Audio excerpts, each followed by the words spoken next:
Olá, alunos, bem-vindo a mais essa videoaula, né? Só que diferente das outras, né? Essa é uma videoaula mais específicas, né? Para os alunos que ficaram de recuperação, tá bom? Então, para quem precisa recuperar alguma atividade, tá? Hoje eu vou trazer para vocês uma breve explicação das atividades e do conteúdo, tá bom? Então, essa videoaula é referente ao C1, Organização e Controle de Documentos. Então, né, para uma boa gestão, né, de documentos, precisamos primeiro entender o que é um documento, né? Então, o documento é toda informação registrada, independente do seu formato, físico ou eletrônico, né? Seja papel impresso ou por, o eletrônico, né? Seja ele um e-mail, uma nota fiscal eletrônica, tá bom? Entre outros exemplos de documentos. Então, é possível de ser utilizado para estudos, consultas e pesquisas que reproduz um acontecimento ou uma situação, podendo também tratar-se de um texto que apresente dados que podem ser utilizados para a comprovação de algo. Então, o documento é uma fonte de informação, né? Então, temos alguns exemplos como um manuscrito, livro, uma revista, um jornal, tá bom? E aí, dentro desses documentos, a gente precisa ter uma gestão, né? Então, a gente precisa organizar esses documentos. Então, o que seria uma gestão de documentos? Né, ela é responsável pelo controle planificado e sistemático das normas, métodos e procedimentos que regem a criação, manutenção, utilização e prazos de conservação desses documentos gerados pelas atividades de um organismo, seja ele público ou privado, tá bom? Bem como seu encaminhamento final para conservação permanente ou descarte. Então, nós sabemos que a informática ela evoluiu e muito, né? E ampliou os tradicionais documentos físicos para arquivos digitais, eletrônicos ou virtual, tá? Que podem ser compartilhados eletronicamente por meio de computadores, tablets ou celular. Né? Então, eu vou trazer para vocês algumas dicas para que nós possamos cuidar do arquivamento desses documentos, né? Então, a primeira delas é a separação dos documentos por categoria, né? Seja ela numérica, de A a Z, tá bom? Então, o primeiro passo para um arquivamento de documentos adequado, que garanta a integridade e segurança das informações, é preciso separar os arquivos por categorias. Isso vai ajudar na procura e evita que os documentos sofram perdas ou danos, né? Então, o exemplo são chamadas categorias macro, né? Que os documentos são organizados por ordem alfabética ou ano de arquivo, tá bom? Há uma segunda, o armazenamento em arquivos suspensos. Após a separação dos documentos por categorias, é necessário ter um espaço apropriado para seu armazenamento. Portanto, o segundo passo é guardá-los em arquivos suspensos. No entanto, é importante reservar um arquivo suspenso para cada categoria de documentos. Assim, não há risco de uma categoria estar presente no arquivo da outra, tá bom? Então, tomar cuidado. Terceiro, a divisão em subcategorias. Para inserir os documentos nos arquivos suspensos, eles precisam estar em pastas divididas em categorias, né? Então, um exemplo é ter uma pasta de relatórios, né? Então, porém, somente esse nome não será específico, né, para determinar o documento em si. Logo, é preciso criar uma subcategoria. Então, relatórios do ano, né, por exemplo. Deste modo, é possível tornar a busca pelas informações mais simples e ágil, tá bom? E aí a utilização de referências cruzadas. Então, o que é muito comum acontecer no arquivo é que na hora de dividir os documentos por categorias, que algum deles se enquadre em mais de um grupo. Para que não haja conflito de informações, é preciso utilizar as referências cruzadas, marcações que permitem uma busca mais específica desse documento. Então, quando a gente for dividir lá nas pastas por categorias, né, a gente prestar atenção para que aquele documento, por exemplo, uma ata, né, uma ata de reunião, ela pode estar na pasta de relatórios, numa pasta de reunião ou numa pasta de atas. Então, tomar muito cuidado em que pasta nós vamos guardar, tá bom? Esses documentos. E aí, como a atividade, né, a nossa primeira atividade da SA1, né, a gente tem aqui, ó, um fluxograma já montado, tá bom? No modelo ANSI. E o que vocês vão precisar preencher aqui? As categorias. Então, aqui, ó, eu já criei a lista, né, para organizar o setor de documentos, né, e ela tem uns números na frente, né, 1, criação, 2, fim, 3, eliminação, e essa ordem, ela não está correta, tá bom? O que vocês vão precisar fazer? Organizar essa ordem aqui dentro, tá bom? Então, de acordo com a numeração ali, vocês vão informar aqui dentro, tá bom? Do fluxograma, seguindo o passo, né? Então, 1, 2, 3, 4, né? Então, vocês vão ver qual que vai se encaixar, né?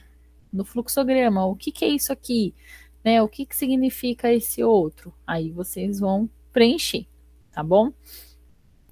Mas, professora, o que é um organograma? Né? Então, o que são organogramas, fluxogramas e cronogramas? Elas são ferramentas de gestão de documentos que nos auxiliam na elaboração organizacional, fluxo dos processos de movimentação de arquivos de documentos e formas de planejamento e controle nas tarefas do setor, tá bom? O organograma é uma espécie de diagrama utilizado para representar as relações hierárquicas dentro de uma empresa, ou simplesmente a distribuição dos setores, unidades funcionais e cargos e a comunicação entre eles. Tá bom? Então, o objetivo dele é destacar a relação entre superior e subordinado e a forma de delegação de autoridade e responsabilidade, facilitar a análise organizacional, traçar planejamentos e ações práticas dos departamentos e setores. Né? Então, a gente tem este primeiro modelo de organograma, que é o clássico, também chamado de vertical. Ele é muito utilizado pelas empresas, porque nós conseguimos representar claramente a hierarquia. Tá bom? Então, aqui a gente consegue ver quem é o presidente, aqui no caso, quem é o vice-presidente, gerente de fábrica, tá bom? E como eles se conversam. Tá? Então, a forma de conversar é através das setas, né? Então, quem liga a quem responde a quem, tá bom?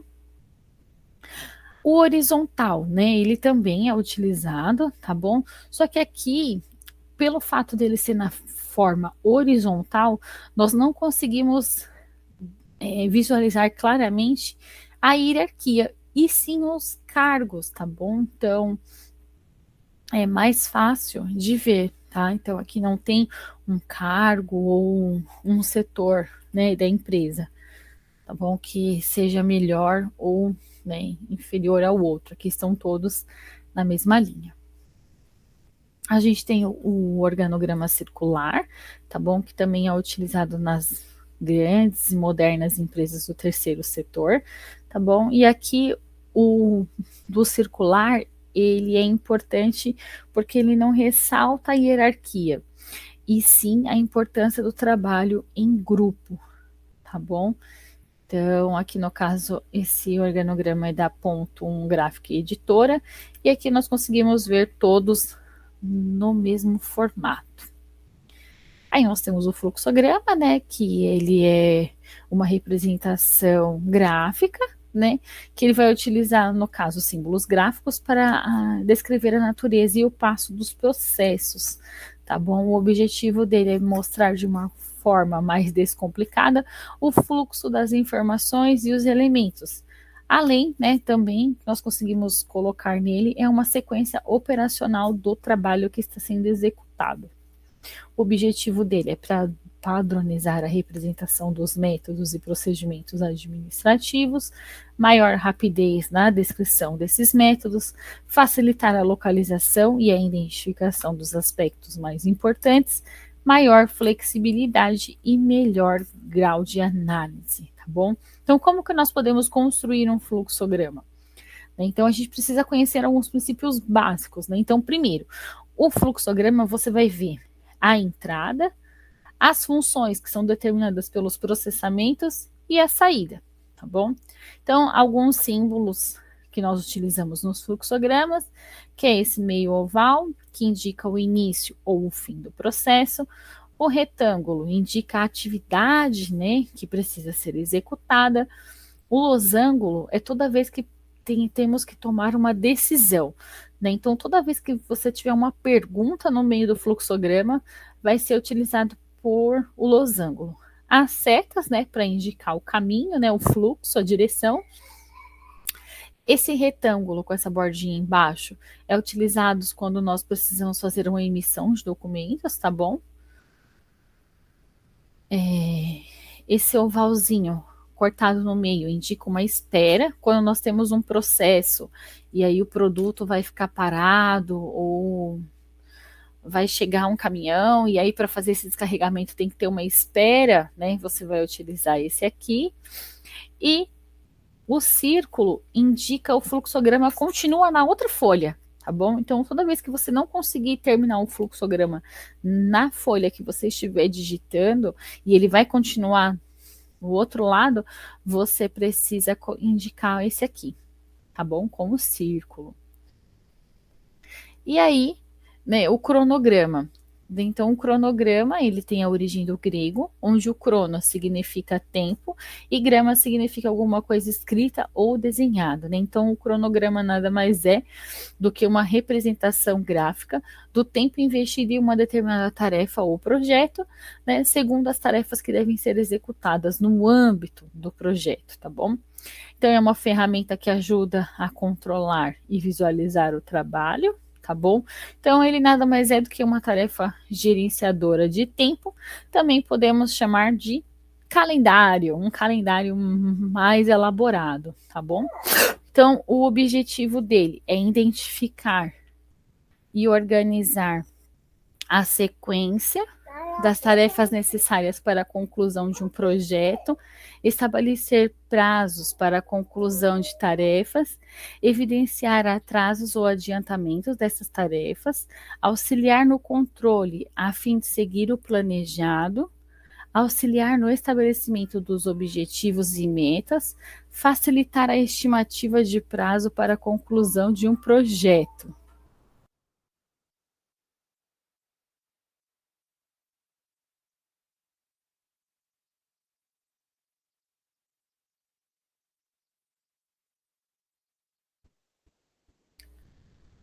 E aí, né, a gente tem alguns tipos de cronograma, né, entre eles o gráfico de Gantt, tá bom?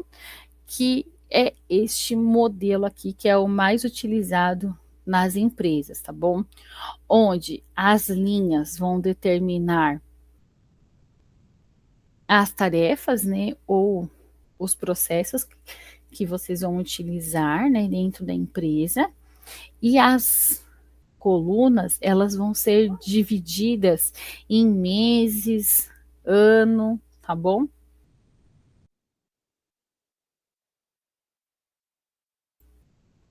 E aí, passando as informações para cá, nós meio que dispensamos o calendário, tá bom? Porque a gente vai conseguir visualizar aqui, né, tudo que nós vamos ter que fazer durante aquele período do projeto, tá bom?